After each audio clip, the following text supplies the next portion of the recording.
பெற்றோர் குழந்தைகளுக்கு தமிழ் மொழி, நல்லொழுக்க மற்றும் நாட்டுப்பற்று ஆகியவற்றை சிறு வயதில் இருந்தே கற்றுக் கொடுக்க வேண்டும் என தாய் தமிழ் இலக்கிய பாசறையின் கோவை நிறுவனரும் இயக்குநருமான சி. தமிழ் மணிகண்டன் தெரிவித்துள்ளார். சென்னை தியாகராய நகரில் அமைந்துள்ள ஸ்ரீ வேதாந்த பவனத்தில் தமிழ் முற்றம் சார்பில் தாயின் மணிக்குடி என்ற தலைப்பில் சிறப்புரை நிகழ்ச்சி நடைபெற்றது.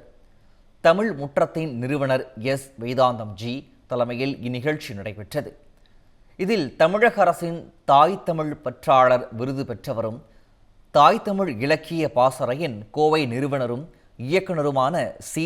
தமிழ் மணிகண்டன் சிறப்பு விருந்தினராக கலந்து கொண்டு உரையாற்றினார். அப்போது இந்திய சுதந்திரத்தின் வரலாறு, நாட்டின் முன்னோடி தலைவர்களின் தியாகம் மற்றும் இளைஞர்களின் பொறுப்பு குறித்து விரிவாக எடுத்துரைத்தார். நேர்மை, மனித நேயம், கல்வி, உழைப்பு மற்றும் தேசப்பற்று ஆகியவற்றை வாழ்க்கையில் கடைபிடிப்பதே சுதந்திர போராட்ட வீரர்களுக்கும் முன்னோடி தலைவர்களுக்கும் செலுத்தும் உண்மையான மரியாதை என்றும் குறிப்பிட்டார். இந்நிகழ்ச்சியில் தமிழ் ஆர்வலர்கள், இலக்கிய சான்றோர், மாணவர்கள் மற்றும் பொதுமக்கள் கலந்து கொண்டனர்.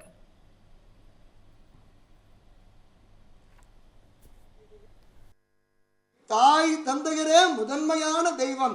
இன்றைய மகன் மகளுக்கு அப்பா அம்மா தான் முன்னறி தெய்வம்னு தயவு செய்து உங்களை நான் கையை மேலே தூக்கி வணங்கி கேட்கிறேன். பெற்றோர்களே, பெரியவர்களே, இந்த விடுதலையை பற்றி நாம் கேட்கின்றோம், பார்க்கின்றோம், படிக்கின்றோம். ஆனால் நம்ம பெத்த பிள்ளைங்களுக்கு இதை சொல்லிக் கொடுக்க மறக்கின்றோம்.